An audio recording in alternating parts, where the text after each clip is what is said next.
Retrograde Amnesia is a member of the Greenlit Podcast Network, a coalition of creator-owned podcasts focused on video gaming, entertainment, and pop culture. Go to greenlitpodcast.com to find out about all the great shows on the network. Hey, Eric. Hey, Chris. Have you heard about all this good stuff we have on our Patreon page? Like what? We've got bonus episodes. We've got mini-series. There's one on Terranigma right now going on. One on Perfect Works, the Xenogears lore book. Yes, Xenogears Perfect Works. And you can go there. Go to patreon.com/retroam. Eric, would you like to hear some hot sounds that I have recorded? With guitars? Somebody's guitar. Yes.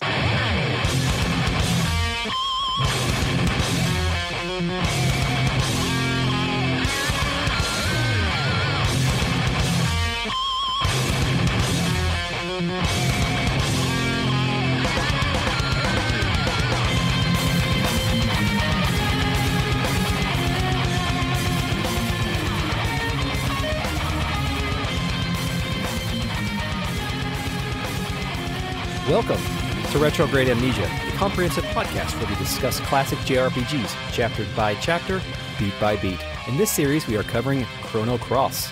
In this episode tonight, we shall outsmart the local wildlife as we collect their organs to impress our lady friends. My name is Chris. I am joined tonight by Eric. Hey, Eric. Hey, Chris, what's up? Hey, nothing much. I'm just here supporting our fans. They're fans? That's weird. We don't have fans. We are joined tonight by the RealNet, a collective of patrons who are listening to us record live. You too can join the RealNet at patreon.com/retroam.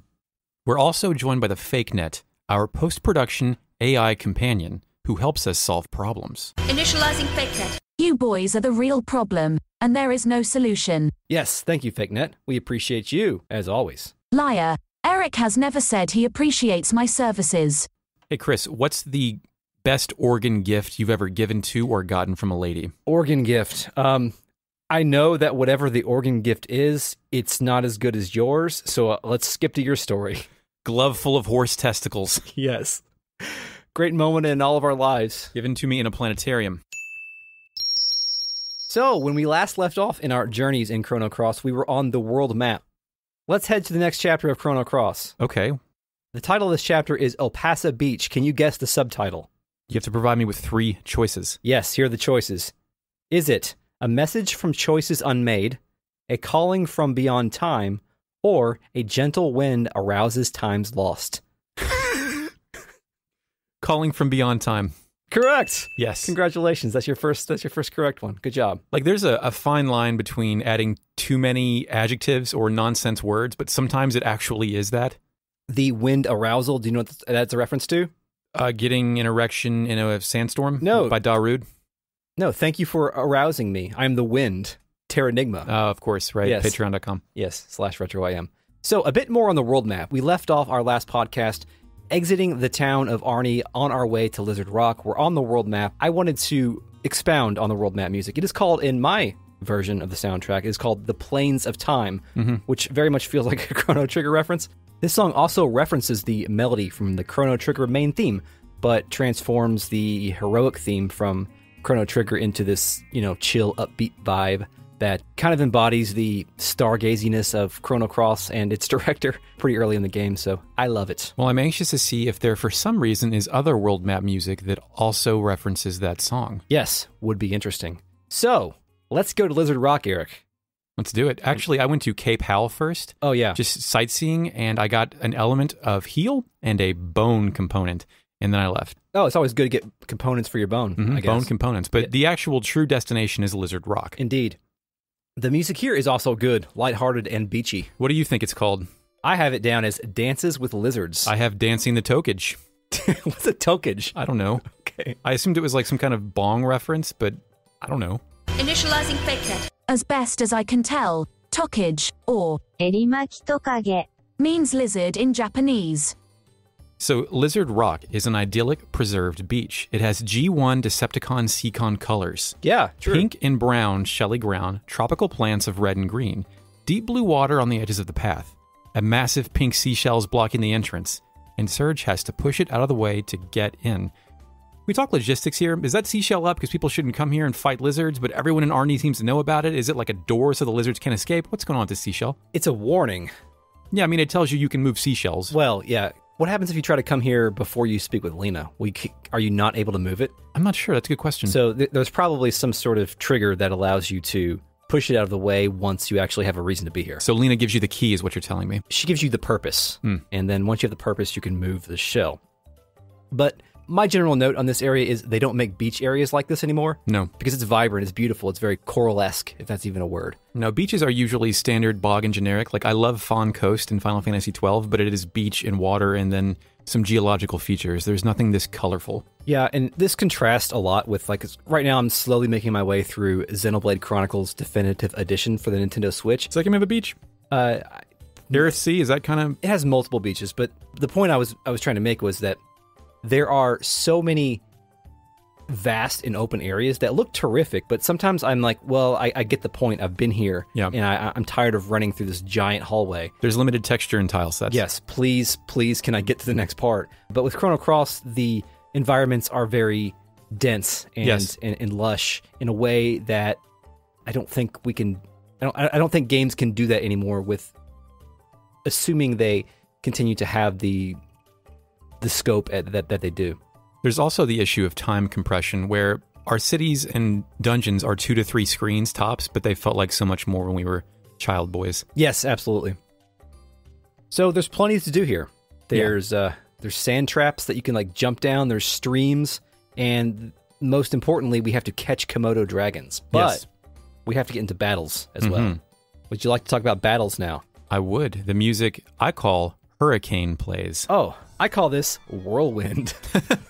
Initializing fakelet. It's also called Gale. So that pops up. And this is actually, I think, the second time that we've heard it, because I think you hear it during the tutorial with Radius. Yeah, I think so too. We didn't note, but this is our first proper battle. This song is fast, it's urgent, and it's a little grating, I think. Violin-y. Yeah, it comes in very quickly, and I think it repeats its melodies a lot. Yeah. And I can kind of see why I've heard folks say that they can't play this. They don't want to play this game sometimes because of the song, but I don't mind it. I kind of like it. You also have to wonder, in every video game that's a Japanese RPG, the song you will hear most is absolutely the battle music. And no matter who you are, unless it's some kind of 10-minute song that picks up where it left off, it's going to be the most annoying, grating song in the game, no matter what. You have to make a choice with the battle music. Like, the battle music has to be on point. And, you know, with most of the games that we've played or that we've talked about throughout the course of doing these series, it's always a song that works. And this one maybe doesn't work 100% of the time, but it's fine. Did you want to talk about the battle transitions a little bit? Yeah, there's an excellent transition noise. Yes.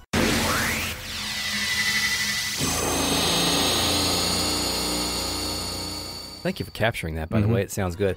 Also, as the battle transitions into the battle screen, it kind of lingers and shows off the environment a little bit in a 3D rendered way. So they had to have these environments, both the pre-rendered hand-drawn versions of them and then also the textured ones. I was looking at that. Obviously, it's a polygonal kind of ground surface, and then there are some polygonal architecture in the back, but are the backgrounds like Tekken 3 where they're 2D things that kind of warp and stretch around, or are they static? I don't actually pay attention to that. I would imagine that whatever's the most efficient thing, the most efficient thing would be what they would do there, but it's kind of hard to say just by thinking about it now. But yeah, every battle you get into is essentially in the same environment, but it's supposed to be a pastiche of the current dungeon or area that you're in. And sometimes they even linger on important pieces of geography or things that are there. We see the beach, we see the sand, we see the coral. There's even a lens flare. Yes, that was one of my points. The J.J. Abrams lens flare is alive and well here before he was directing films. Yes, indeed. So before we get into beating up bad guys, can we talk about Serge's weapon? Yeah. Because we never really referenced that. It's not like most heroes, right? They have swords or fists or something, ordinary. But in this case, he has this long sort of pole axe thing that's double-sided. Yeah. Each side has a blade. Do you know what this thing is called? Knife. No, it's called a swallow. Oh, really? Yeah. What the hell's a swallow? It's so that when you shove it down your opponent's throat, he swallows it. I guess. In a GamePro interview, preserved at the chronocompendium.com, a fan question submitted by sayaman@planetnamek.org asked Masato Kato about the origin of the weapon. That's a decent question for GamePro. Yeah. The question was actually broad about all the weapons, but he honed in on the swallow. He says, "One of Serge's weapons, the swallow, just happened to pop up in my head. I thought it'd be strange for a young boy to have this weapon in a small fishing village, so I thought, well, let's just say it's an oar. So, like many answers that we will get from Kato along the way, he's like, well, it's just something I fucking made up, guys. Yeah, no, in the creative process, you just have these whims, you execute it, and then it's over with. And then you can't take that long on any decision or else nothing will ever get done. Yeah, I mean, this is the same way of saying, hey, it looks cool. So, yeah. So the first enemies that I fought were beach bums. You mean the blue grimace? Yes. They look a lot like the creature Nu, N-U, from Chrono Trigger. Are you familiar with those beasts? Absolutely not. Oh, well. They're large, lazy-looking cartoon-faced guys with arms and legs and a little bit of hair on top of their head. Nu was a strange character that appeared all throughout history doing weird things in Chrono Trigger. One of them was Balthazar's robot, in which he installed his will, which Balthazar installing his will in a robot, Nikolai Balthazar. Weird, huh? Connections. Other news were vendors. Some were even enemies that you could fight that gave you some really good tech points way back in the prehistoric times. Presumably the ones that you fought were non-union vendor members. I think so. According to the Chrono Wiki, a Nu was at one time planned to be a playable character in Chrono Cross. Its dialogue icon appears in the Chrono Cross demo disc's data, and its design is more distinctly a Nu rather than a beach bum. The beach bum is just kind of evocative of that design. And there's a little bit more on that, but I think we'll reveal that stuff as we get deeper into the story. I would be curious if there's information in totality for what was cut from this game. Yeah. Like what they decided was pushing the envelope too far. Like if something that looked like gritty from the flyers showed up.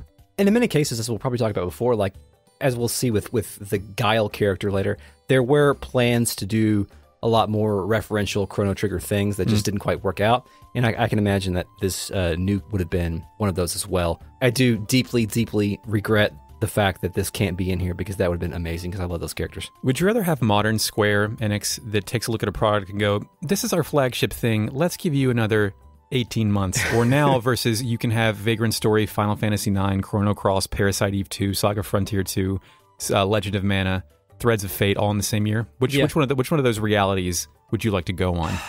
This is reality. Let's go. I'd probably go.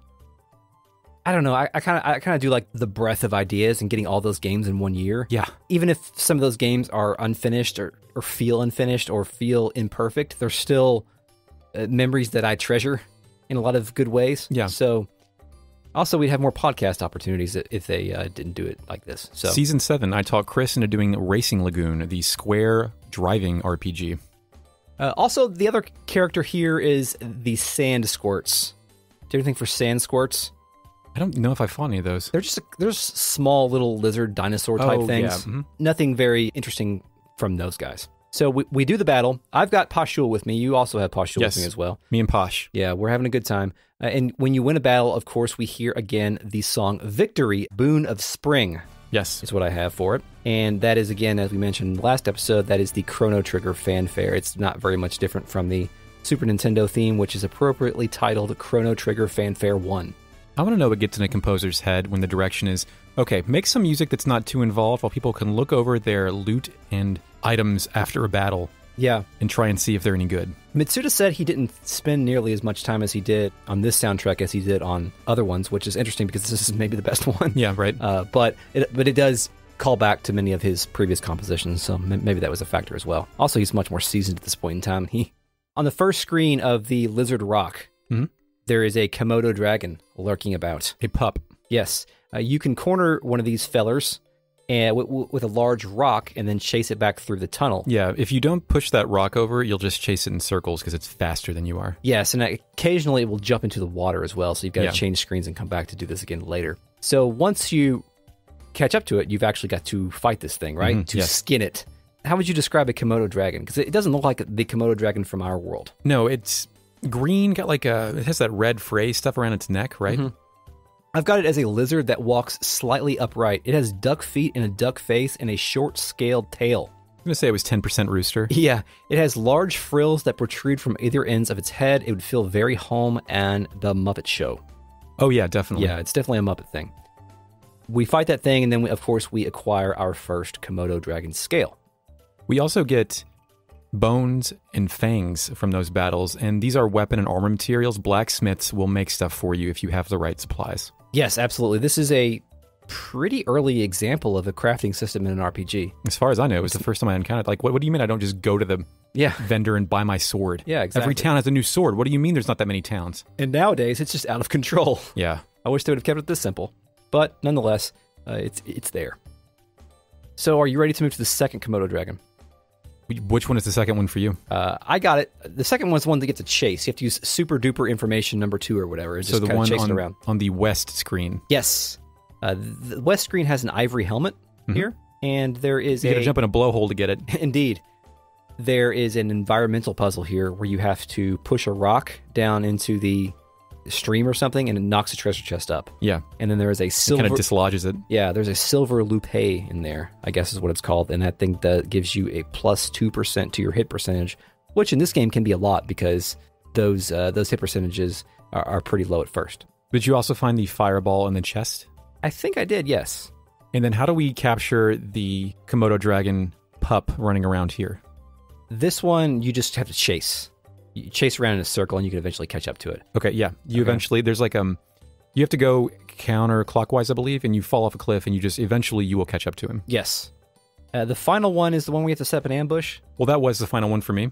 Oh, okay. The third one is always the one that triggers the boss fight at the end. Gotcha, okay. But yeah, in the southern screen, you have to climb up a cliff and then time a jump to land on it properly as it idles by. Yes, not only did this game install the first crafting system in video games, it also installed the first Assassin's Creed situation. Absolutely, yeah. So you've got to set this up and jump down. And How many times did this take you? 2 or 3. I had 3, yeah. Okay. So once you defeat that Komodo Dragon pup, the mother comes out. I don't know why a mother would be so upset that you keep murdering and skinning your children. I know, it's weird. This is a beefy, more muscular, evolved version of the pup. Yeah, her red ear things are massive, almost wings above its head, and for some reason it has googly eyes. Yes, and my note here is good-ass monster design. Like, we're getting a lot of good monsters in this game. It's pretty good. And it makes me very excited, because we didn't get a lot of great monsters to talk about in our last podcast. I mean, there was obviously some great lore and moments to talk about, but this game's got some good monsters that I think I'm going to make good friends with. So what's your strat here? Did you use any elements? Did you just beat the crap out of it? I just beat the crap out of it and just use all my elements, and eventually, having your dog cast a fireball on the lizard that came after you murdered its pups because you want to make a necklace is a great little fanfic I wrote in my head while I was doing this, but otherwise I just kind of pressed forward. Fireballs are cool, but seeing Pashul telepathically cut a slice out of the ground and hurl it at a giant dragon, that's also very cool. Yeah, this is actually the point in time in which I noticed that when you press attack with Pashul and she runs up to the enemy, and she kind of has a different idle animation there than she does when she's in her original position. And she's kind of dancing like Zangief does in Zangief's ending. Oh, nice. Yeah, when Zangief is dancing with Gorbachev, which is something that happened in the video game. That's real. Yeah. So something else in this game that other RPGs too, I think when the enemies get within their 5% of their health left, maybe 10, they have a slightly different battle animation where they kind of look slower, tired out, like on their way to death. Yeah. There was something I had completely forgotten about in this that was present in this game, and I don't think... It was in Xenogears with the gear battles. I'm not sure if it was in the on-foot battles. But with that ivory helmet you got, we have, 2 accessories we can put on in addition to our weapon? Yes. And that counts as one of them, but you can't wear 2 of the same thing? Right. You cannot wear 2 hats, unfortunately, even though this is physically possible.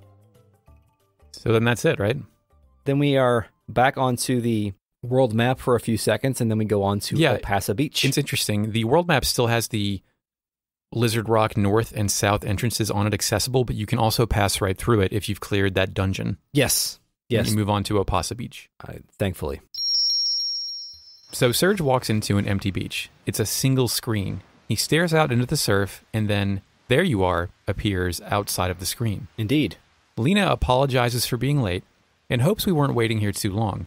She's surprised Pashul is here. Indeed. Pashul suspects this was a date, and continuing to speak in Scooby-Doo language, suggests she should leave us alone. By she, I mean Pashul says I should probably fuck off. Leena says don't be silly, and Pashul stays. Yes, she then demands the Komodo Dragon scales, and she thanks Serge and Pashul for this as well. She says they will make a great necklace. Then she sits down. She gets sentimental. And initiates the Mitsuda reminiscing song of this game. What do you think it's called? This song is literally called Reminisce Enduring Thoughts. Mine is Reminisce Feelings Not Forgotten. Okay, well, at least Reminisce is there because I seriously did write down Reminiscing Song before I looked up the name of this track, and there it is. I wrote down piano-infused emotional bonding tune. Yes, and there's a couple of these in this game, and this is, again... It's not just Lost Broken Shards every time? No, it's Shattering Egg of Dreams. Whatever, Eric. I'm sure that at some point we're going to get confused on the sentimental / reminiscing song. Especially since there's 2 titles for everyone, and Chris and I have completely different sources for both of them. Yeah.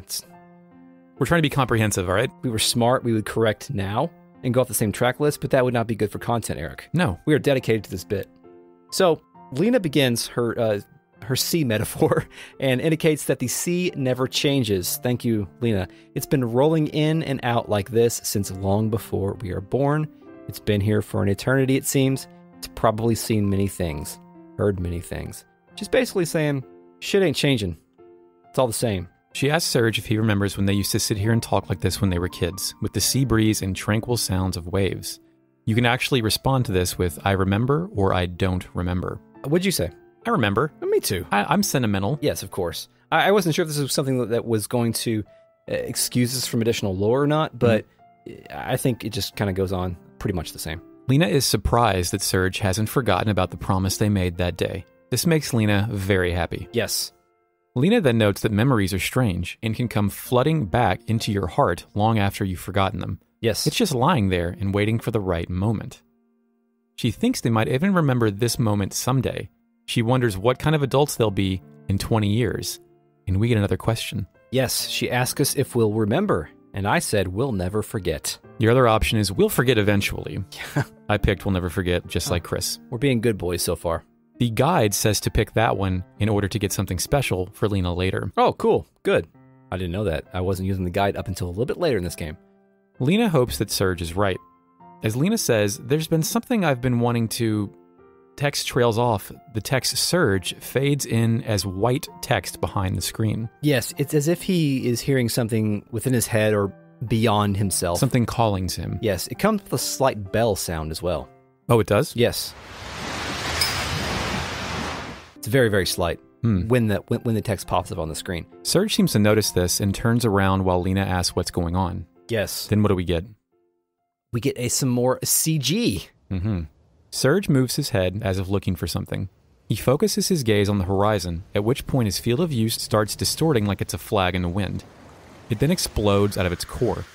We see black and white images of a boy running away from something, the boy, who looks kind of like someone familiar, and another taller figure on a beach, the boy laying down by 2 adult figures, and then the eye of a panther with a feline snarling noise. The camera then returns to Serge's face as a tidal wave approaches. Serge is engulfed in blue, swirling magic. A black portal beneath Serge opens. He appears to either recognize or accept this fate as he closes his eyes and looks upward, just before the tidal wave makes land. Everything then turns black. The blue, swirling magic dissipates, and Serge passes out on the beach. Yes, he is spirited away, it seems. So then we get black text on screen. The only music is the sound of waves. Yes. The voice says, "What are you doing there, boy? It's dangerous to sleep out here." Serge is face down in the sand like Ark. Yes. At Opassa Beach. Yes. An old man with a Komodo Dragon has found him out here in the middle of the day. This man has a Komodo Dragon as a pet. He's not hunting them for their foils. I really, without spoiling what exactly is going on, I would prefer there may be one existence where these things are pets and then one where they're enemies. Yeah. Even though I'm not sure this game goes that far. It tiptoes there because there's one pet in that we've met so far in, I think, Kiki's house or whatever. But there's more. Yeah. So this old person briefly assumes Serge was a dead body that washed ashore. They ask if we're a friend of Leena and tells Serge that she is in town, babysitting. That's weird. That's weird. That's weird. Did I just go back 15 minutes? Yeah. Then Pashul comes rolling up. Yeah. She hasn't seen Leena either. She wonders if she... spontaneously combusted. She's glad that Sergi Poo is finally up. Yep. So at this point, the player is like, oh, well, I guess Leena got tired of waiting after Serge had some kind of episode. And Pashul wandered back in. Pashul knows me, knows who I am, knows what was going on. Everything is probably fine. Yes. I do wonder if Pashul went through the same swirling magic shit and just couldn't process it. I think that's the case. It has to be the case. Like, there's the theory that Chewbacca only understands 30% of what the fuck is going on at any given time. Yeah. And Han doesn't understand that and just lets him fly the ship. Yeah, and Pashul is kind of the same way. Yeah, like can process basic information, but isn't quite sure about the metaphysical aspects of reality. It does kind of feel like Pashul was implemented as a companion for Serge like later in the game. Yeah. And it was like, oh, we need to rewrite some of these scenes and kind of like hand wave Pashul away, which happens a couple more times as well. I'm thirsty, but water just won't cut it right now. Hey, catch. Oh, whoa. Is this a can of cola? It is, because here at Podford University, our cafeteria has soda. Available on iTunes, Spotify, and everywhere you get podcasts.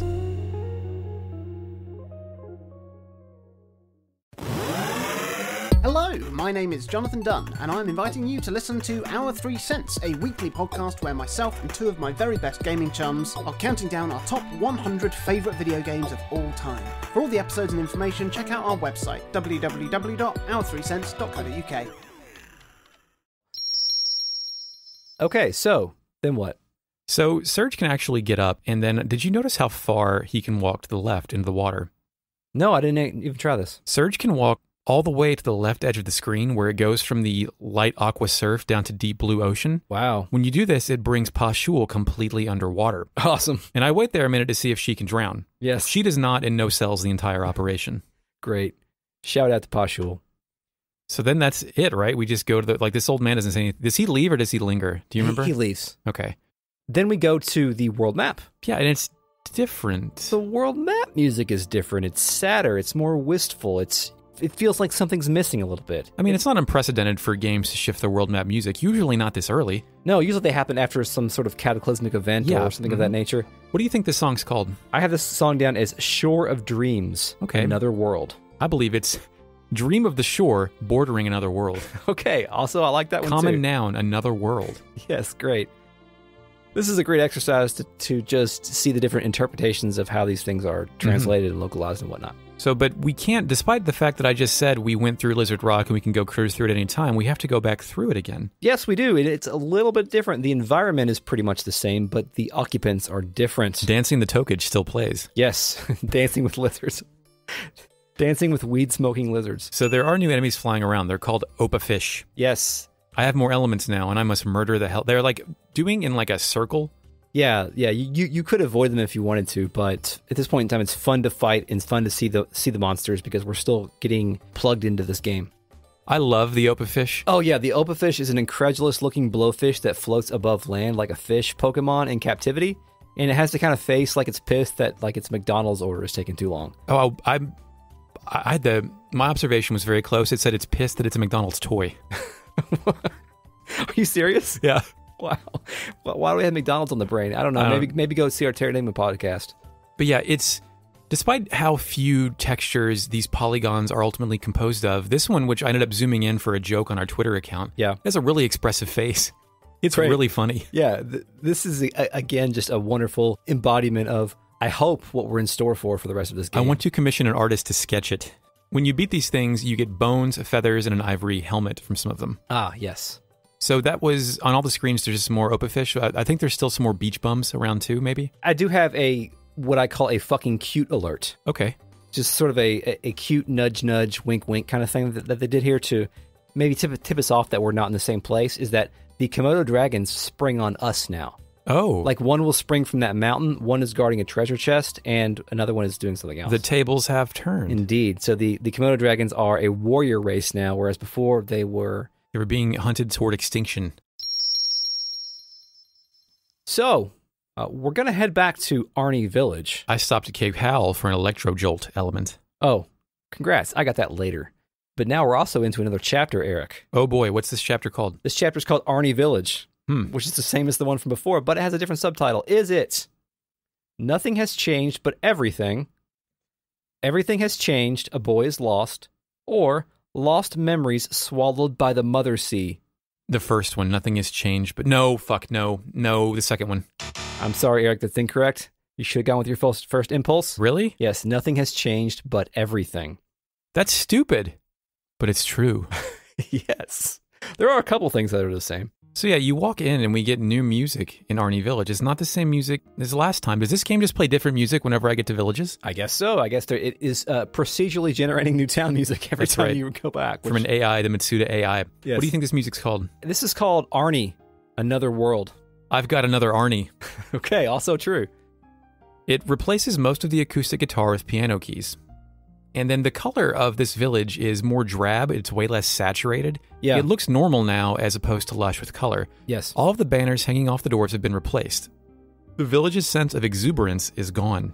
Indeed. Also, I had played the first part of this game with a component cable from HD Retrovision in my PS1, but I subbed it out for an S-Video cable because I was doing some streaming stuff. Yes. So I thought, oh shit, this S-Video cable can't make these colors quite as... I didn't know it was part of that. I just thought it was my equipment being downgraded. Okay. But it is markedly different. I think your equipment probably did help you recognize that, though. Oh, sure, yeah. I noticed a difference, but I didn't notice it as potently as you did. Shout out to original hardware users out there everywhere, except for myself, because I'm not one. So... You will be. I will be, as gods. So the guy at the front, remember he was the one who would introduce the village? And then be like, oh, hey, it's you, Serge. He knows who Serge is. Yeah, he does not know who Serge is now. He greets me as if it's my first time here. Indeed. A lot of people in this game just assume we're tourists so far. It's really funny. Yeah.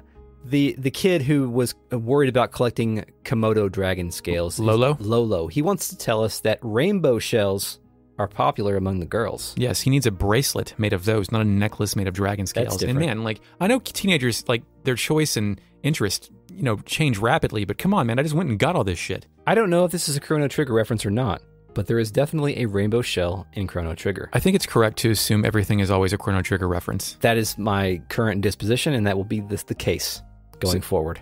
Yeah. Did you speak to Una next? Yes. Una is a little bit different here. She says that Leena's on the pier, and then she says that Leena needs to work on her temper and get herself a boyfriend. Yeah, she asks if we're new here and asks if we're a friend of Leena. So I think this is the opposite of the previous Una. I think the other one was very adamant that she wanted us to be a dick to Leena. Yeah. It's like, yeah, you show her, but now... Shame her into being a lady. This other Una definitely wants Leena to she's like, she needs a boyfriend to calm her down. So that's how that works out there. The other lady walking around by the pier tells Serge not to do any mischief to the boats. They're very important to Arni, but outsiders like you wouldn't understand. Yeah, don't do a mischief, please, Serge. So remember those two old ladies that were chattering at the bottom of the screen? The gossiping old ladies? Yes. These people at this point in time are chattering about how hot it is. The other one says the Dragoon Knights of Termina are digging some sort of hole. They are sure that General Viper has a good reason. Yes. So the guy who used to have the big sawfish.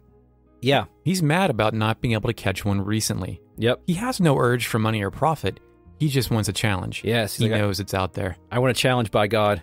The kid next to him asks Serge if he has heard anything about the El Nido Triangle down south. Yes. He's heard it's really creepy over there. There are strange voices and a huge glowing egg down there.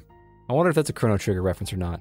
Not sure. I assumed it was a Bermuda Triangle reference. Well, there's a key item that is an egg in Chrono Trigger, so I don't know. It wasn't huge, though, so not sure on this one. I'm just going to assume Japanese narrative designers know about a strange shipwreck place east of North Carolina. Well, yeah, that's for sure. Like they don't, do they? Is the Bermuda Triangle like a world famous thing, or is that just as Americans these were in our cartoons in the 80s? I think it is an explicit reference because this whole area, the El Nido archipelago Archipelago. Terranigma. Arcpark. Which pronunciation is correct? I've always said archipelago. I have no idea. FakeNet, how do you say it? Initializing FakeNet. Archipelago. Or, perhaps if I were American, archipelago. Archipelago. Archipelago. Archipelago. Archipelago. Archipelago. Thanks, FakeNet. No prob, brah. So you want to start going in some houses? Yeah, what's the first place you went to? I went into the chef's house. Yes, the restaurant. Yes, the restaurant. Southeast house. The restaurant has a different name now. It's called Café Fleur. Yeah. Which is different now. Isn't that French? Chris, you took French. What's that mean? I think it means flower. It does. Cool. So at the table, we learn that the Viper Festival is going to be something. Yes. They're going to have a famous minstrel band there, and there's a poster of the flamboyant man over there who drives the women mad, young and old. I was like, I know about that. It's Mickey, but then it's not Mickey. Who is it? It's Nikki. Yeah, it's Nikki. A woman standing at that poster is doing the humana humana thing. Also saying humana humana humana, and she says don't tell Gramps about this. So I think the joke is that in the other timeline, so to speak, there is the grandpa's there being horny. In this case, the grandma's there being horny. Everyone wants to be horny. Yes, indeed. They declare the subject to be a hunk, And then it's Nikki from Magical Dreamers. He's playing a concert soon in Termina. Yes. The other guy at the table is asking us about a strange group of thieves up in the mainland. The Radical Dreamers. And this is pretty much the same dialogue from this person before. But did he say that the adjective noun, they're no different from psycho killers? That felt new. Yeah. There's so many freaks out in the world these days. I guess it's just a sign of the times. I guess this guy is maybe slightly more xenophobic because of the particular situation of their town, maybe. Yeah. The economic depression that he's experiencing. There's no giant fucking dying sawfish hanging up there anymore. Did you speak to the woman who replaced the chef? Yes. She talks about how her husband, who talks funny, went on a cooking journey. Yeah. And she has no idea where he is. Yeah, I think I have a new pitch for a video game. It's the idea of a cook that goes on a cooking vision quest, and that's the game. Do you want to call it Captain Cook? No. We could. I don't want to make a game. Captain Cook's probably canceled. I'm not entirely sure. Somebody make that. So the waitress who wrote nice poems says she gave them up ages ago. It was just a stupid dream she was obsessed with, and she never actually had any real talent. Yes. She wonders how Serge knew about that, then concludes nobody would give a hoot about someone writing poems in a tiny cafe in the middle of nowhere. The chef interrupts her to state that dreams do come true. Yeah. So last time the chef was like, if you don't like it, how about you fuck off? Yeah. And this time the chef is encouraging this person who gave up on their dreams. Chris, did you talk to the pot? No. The talking pot? No. Does the exact same thing where you check it multiple times and eventually it's like, all right, here, take it. It gives you an ice lance. Oh, great. Element. Ice Lance. That sounds pretty good. Yeah. It's my DJ name. Ice Lance. Ice Lance. Ice Lance. So the back room here is a lot different than before. Before it was all dirty and shitty, and there was a herringbone under the bed, and there was one of those, demon El Chupacabra things running around back there. Now there's cats, and this place is well kept and full of flora. The sun beams in through the thin curtains. Do you picture both these villages ultimately achieving the same balance based on different strengths and weaknesses, or is one ultimately better? I think... I don't know if we're in a place to actually deal with that yet, but I just thought of that based on how some people are in better positions and some aren't. I think based on what we learned about the tragedy that occurred in this town, the other one is objectively in a better spot. Like, everyone is less depressed, except for the fact that this woman's husband went on a quest to improve his cooking, which seems like a weird thing that you have to do to... Yeah, I guess they don't have culinary school in this archipelago. I guess not, but she's at least able to make this room look a lot nicer than before. I don't think there's anything you can get here, though. It's just a nice place to be. The Northeast House. Yes, the Northeast House is Kiki's house. The old man there, this was the guy who was the Komodo Dragon expert before. Mm-hmm. He wonders why his son did not become a man of the sea.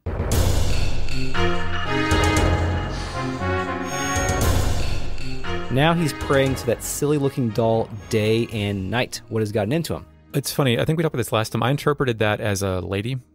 Yeah. When talking about his old man, and that's the guy down in the basement. I don't know. Yeah. Another lady here notes that 10 years ago, her husband's friend lost a son who drowned at the sea at the age of 7. Yes. His parents died soon after, and that's when her husband changed. Yeah, that changed him forever. The daughter says that daddy won't spend any time with her anymore. Bad parents. And then we go downstairs. We go in the basement. You know, this basement last time, let's just refresh, was the fish carving place. It was kind of dirty, but the guy was content with his life. And although he wondered how life could be different, he seemed to enjoy his current place in life. Yes, he just kind of wondered about that. He seemed as if he was thriving. He had plenty of fish to gut. Yes. So the first note that you're in for some shit is you're in for a mid-village music shift. Yes. What song do you have here? Island of the Dead. Oh, I have Isle of the Damned. Cool. I think I like yours better in this case. Yes. So yeah, it's a dark, kind of sinister hum. Yeah, it's kind of fashioned like a temple. Yes. From multiple cultures. Yeah. You walk in there, and there's a man staring at a candlelit altar with a wooden effigy at its centerpiece. Yep. There is big-time, oh, what the fuck energy. Yes. That's for sure. It's elaborately decorated with idols, an Anubis-looking cat-ass statue, yeah, a skull mask, and a stick effigy in the middle of the altar. Yeah, if you speak to him, he says he's just finished praying. Yes. This is called Mojo. It's a good luck charm from the Far East. Oh, thank you. He asks if Serge can feel the love and affection oozing from it. It's such an amazing messenger of love and courage. Yeah, and I think when he says that, he uses an excessive amount of exclamation points. He's rolling. Yeah, which is on point here. What do they call ecstasy now? Molly? He's eating it. Okay, yeah, for sure. He says, think about it, my brother. How? Brother. Think about it, my brother. This is brother like Buster Bluth. Hey, brother. Think about it, my brother. How our everyday lives are controlled by uncertainty and fear. Our spent yesterdays, an uncertain tomorrow. How we live a meaningless today. This holy item, filled with the prayers of people today, protects and supports us. Then he wants us to find true peace and love with Mojo! Exclamation point times 3. I think I've referenced this on a previous podcast, but everybody when they were growing up, everyone's aunt had a strange friend who was really into crystals. Yeah. Said shit like this. Yeah, that's for sure. Now So, it's He prays now again. it's QAnon. Yeah, now it's QAnon. Yeah. Yeah. Magical crystal energy. Uh-huh. So, yeah, you approach Mojo and it's just a straw Yeah. doll. You can't do anything here. The man down here just resumes praying. Now, you can give him the shark tooth the other dude gave him right now, but it doesn't trigger the full scene. Okay, so by shark tooth, the other dude, you mean this guy in where the previous interpretation of Arni Yes, you were in. He yes. gave you a shark tooth because he didn't need it anymore. Yes. And it's intended for this guy. Yeah, and this guy will talk about it, and then he'll eventually just kind of go back into his shell and then tell you to leave. Mm-hmm. So I think we'll just talk about the full scene once we can actually get the full scene. Later. So next I went to Pashul / Leena's house. Same here. This is the house with the pier view, right? Yes. Yes. The lady in here notes that the boy who used to live next to her was terrified of cats, but that was more than 10 years ago. He drowned some years later after he was attacked by the panther demon. Yes. She alludes to the same tragedy that Kiki's dad was just alluding to as well. Yes. And it's interesting, too. You don't get this dialogue, I think, unless you speak with the cats. No, really? She's like, oh, yeah, that cat reminds me of this boy back in the day. I mean, I always speak with every cat. Yeah, everywhere. I figured, yeah. I usually don't. So in this case, I did, and I got this extra dialogue. Did you check the pot here? This one with the note. It's got a photon ray element. I didn't get a note. You get a note? Oh, yeah. Pashul has left a note. Pashul can write? I mean, Pashul can speak, so... Yeah, but do you think his paws can articulate a pen? Maybe Leena wrote it for it. I don't know. Who knows? Okay. Anyway, Pashul has left a note about being on a long journey. She asked us not to come looking for her. That's why there's no... Okay, cool. Yeah. So over to Serge's house, right? Yes, Serge's house, question mark. Pashul notes that this place looks different. Yes, it looks a difference. She asks if Serge's mom if she redecorated because the room looks depressing. No, Eric. Does the room look depressing? And she refers to Serge's mom as Mommy Sergi Poo. Mommy Sergi Poo. Thank you. Did you notice the 2 giant barrels of alcohol that are in here? Yeah, this place is fucked up. There's barrels and shelves everywhere. There's more shelves than there are items. Serge's room is now a junk room. We noted that Serge's original house was quite elaborately decorated and very, homey and lived in. This feels like it's like when somebody steals a car and uses it as a toilet. And yes, basically. Or you get your first apartment at age 20 and you have a couch and a TV and you don't give a shit about garbage. Yeah, I'm pretty sure the guy who lives here is a squatter. Yes. Which, it's fine. You gotta do what you gotta do. My favorite NPC in this game is in Serge's room. Oh, absolutely. So you go up to Serge's room, there's a Komodo Dragon just fucking chilling. He says, "What are you doing here, man? This is my island. Well, I'll let you rest here for a little while, man. So you want to rest, man?" You can pick yes. And he says, "Have a good night, man." Yes. When you wake up, he says, "That'll be exactly 100 G, man." This guy has some strong Big Joe energy. Yes. Especially I love it. Especially with the fact that he rips you off a little bit for that 100 G. Man. Did you find the magma bomb behind a box here? I did not. What's that? You go behind the pre-rendered background and there's a treasure chest. It's behind a bunch of fucking boxes and shit. Cool. I didn't get that. It's a fire element that will attack multiple enemies at once. So as we try to leave, someone approaches the front door. Yes, this is the squatter. Mm-hmm. It's a guy. He asks what Serge is doing in his house. This house isn't a playground for kids. Pashul asks where Serge's parents are. This person has lived here for 5 years and doesn't know who Marge, Serge's mother, is. I like how this game is laying it on pretty quickly, as if you don't already know about the multiple universe kind of thing going on just by buying the game and reading the back of the CD case. Right. Jewel case.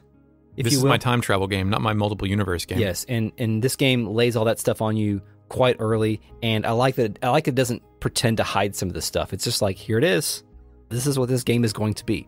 I went to the Chief's house next. Same here. No one's outside this time. That whole huge field that Pashul was running around, it's and empty. Radius and all his cronies were Nobody's training chilling. for shit. Nope. There's a turn red element in the pot out front. Yes. The lady at the Record of Fate states that since it makes all of her decisions for her, she doesn't have to live a life of anxiety and fear. Yeah, I noted that as well. She's on some medication. Indeed. The cook says Gonji is really stingy, and she can't make a good meal if she doesn't have fresh ingredients. Yes, it appears that Gonji is the current chief. The new chief, right? And Gonji was one of Radius's cronies from before. Oh, I didn't know that. So it appears that Radius has not appeared in this timeline, or at least it appeared in Arni in this timeline. Did you speak to the last guy in line? I think I got some weird dialogue when I ran by him and made contact. What'd you get? He said, "Hey man, stop getting in my face." No, I did not get that. There is an old man there that says, in line, it says, "That's right, the record of fate records everything for us, good or bad. So when the time comes for us to bid adieu, our life story will live on the record of fate. Think about how terrible it would be if you left this world with no record of your very existence. Please save your game. Keep tweeting, playa." Yeah. The last guy is Gonji, the chief. He doesn't have much to say. He has no portrait either. He's not important, unlike Mr. Radius. In this game, if someone has a portrait, there's a 70% chance you can recruit them. Yeah, I think so. Gonji just says to make yourself at home.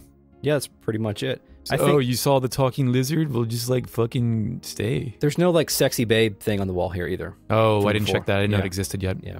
The next thing I have is to go to the pier. Yes, all we have left is the pier. It's the same destination as last time we were here. Yes, that fucking ominous fisherman is asleep again. The same kid immediately runs off the deck to jump in the water. Indeed. The first person I spoke with was that fisherman, and he wakes up and wonders if the tranquil sea is like the lullaby we heard in our mother's wombs.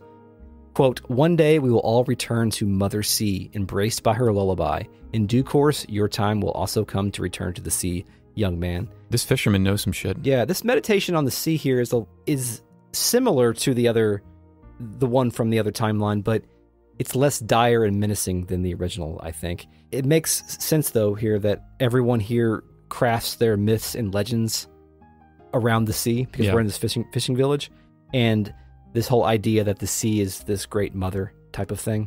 To which I say, yes, we will destroy Mother Sea.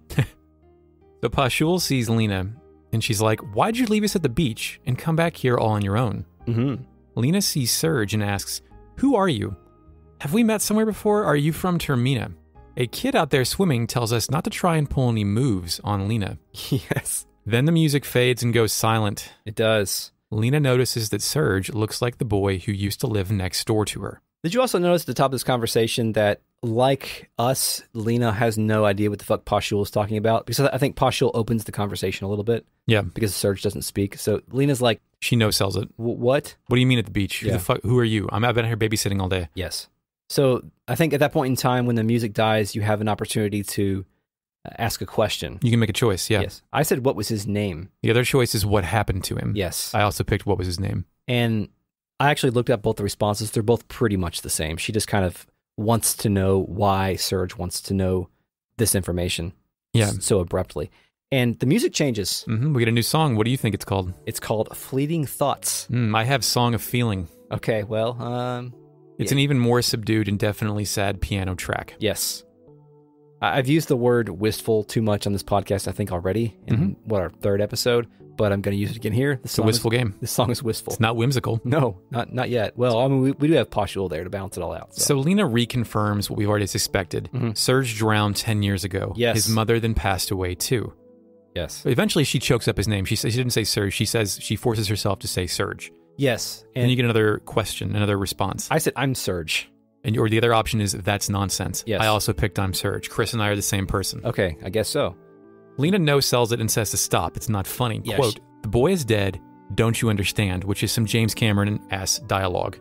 She definitely is calling Serge out for being a dick here because Serge is, he's probably upset because he just heard that he was dead and he's not. Leena notes that she kind of liked this boy and she wonders what would have become of them if he were still alive today. She concludes there is no use thinking about the past, as it's not like Serge is going to come back today. Lost loved ones shouldn't be dwelled upon. She also says, oh yeah, Serge's grave can be found at Cape Howell. Yeah, she kind of suggests that out of nowhere.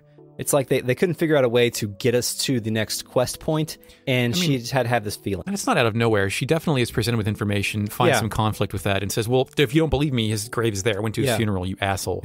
She does apologize for, quote, blowing up on us. And then that's the end of the exploration in Arni, Another World, right? And this episode. Yes, and this episode. So let's consult the RealNet. Initializing RealNet. Anonymous says, I like how in JRPGs we just murder beasts for shinies, which is true. Murder is always your primary verb in one of these games. Yes.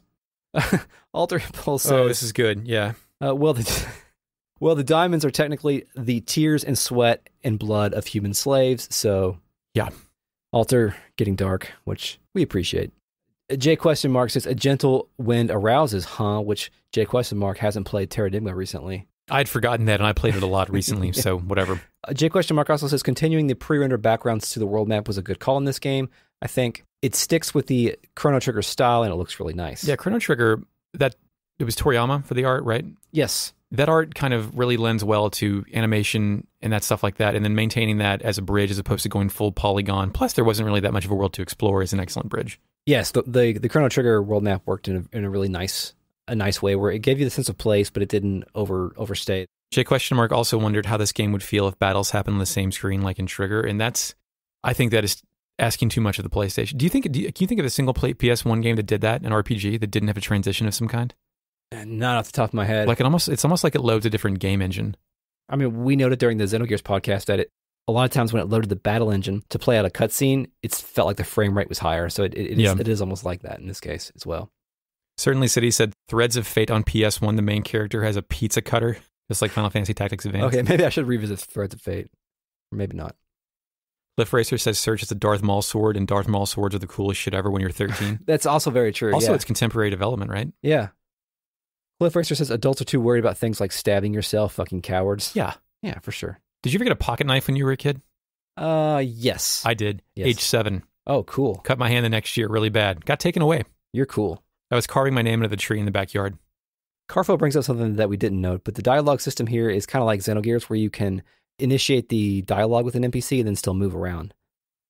J question mark says, Leena has no time for your dumb garbage, and it's great. Yeah, at least this Leena. The other one seems more patient with Serge, even though she gets upset with him. Yeah. Automore echoes that, says, Leena's kind of bratty, but I like it. Carfo says, Leena is the opposite of Ellie. Carfo says that at Opassa, enemies scale higher if you take Pashul, so it balances out. Oh, yeah, I've heard that if you before. don't have Pashul. Yeah. That makes sense. Cliff Racer says, I have a lot of respect for Chrono Cross putting the main character in an established relationship and not having it be relevant to the main plot. Automore says, I like this comment. A Komodo trash dragon squatter took over your house. Yeah. I love that Komodo dragon. How's that revenge? You killed his ancestors in another world, and he just lives where you live now, man. He charges you for sleeping in your own bed. He shits in there, man. This episode is a production of Retrograde Amnesia, recorded on August 12th, 2020. Thank you, Mark, for the intro track. You're welcome, Chris. Find us on Twitter at RetroAmnesiaPod. Subscribe, rate, and review us wherever you get your podcast, and tell a friend. Spam a forum. Spam a Discord. Say, hey, listen to that podcast. It's good. Maybe. Email the show at retrogradeamnesiapodcast@gmail.com. And if you like us, please consider supporting us on Patreon at patreon.com/retroam. Early access, bonus episodes, mini-series on Terranigma, and more. Until next time. We will not kill the lizard squatting in our room because he's cool, but yes, we will kill God. Indeed. And now you may go back to sleep.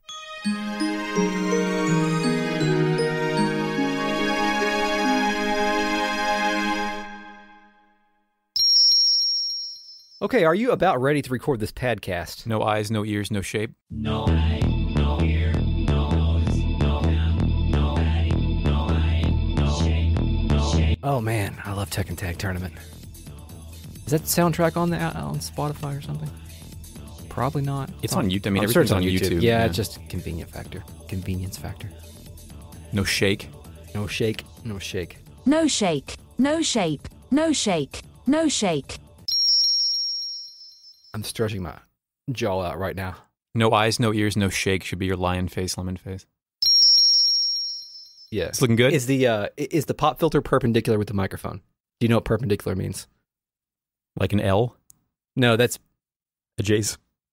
Parallel, excuse me, not perpendicular. Oh, yeah, okay. I was going to say perpendicular. No, am I making an L out of the... I don't know what perpendicular means. Okay, yeah, I mean, it's yeah, okay. Good. Yeah, I think so. Okay, good. All right. Horse shit? Yeah, horse testicles, Eric. Oh, that's it. Okay, good. I'm not going to elaborate on that. All right, we'll tighten that up in post. Initializing fakehead. A classmate of Eric's in college castrated horses as part of her job. Eric, jokingly, asked for her to bring some horse testicles into class one day. She did it, and gave them to Eric. Oh, God damn it. I didn't even have my notes in the right spot. Hold on. Great start here. Great start. It's okay. We edit this podcast. Well, I mean, this is a very... There's probably a lot of what's the pipe they smoke in the Hobbit or whatever. There's a lot of that kind of stuff going on here in Chrono Cross. I refuse to make Lord of the Rings references on this podcast. Well, I'm not very good at them, so I probably won't make them either. Great, that's done. Orlando Bloom. Is that the horse movie? Horse movie? Spirited Away. Spirited Away is a movie, but I don't really know much about a horse in that movie. It's not a horse movie, you idiot. Whenever you do that, I'm going to manipulate your voice. Yeah, okay, it's fine. I mean, it's up to you. Rock and Roll McDonald's. We have to stop promoting that so much. Yeah. People know we did a Terra Nemo podcast.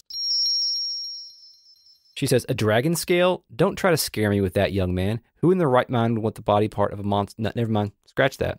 That's something I pulled from the script because I thought I missed it, but I think that's when you try to give them a dragon scale later. Anyway, this is a specific... I don't know where I was going with that. All right. I forgot. I'm sorry. I think it means flower. Cadmony, what's that mean?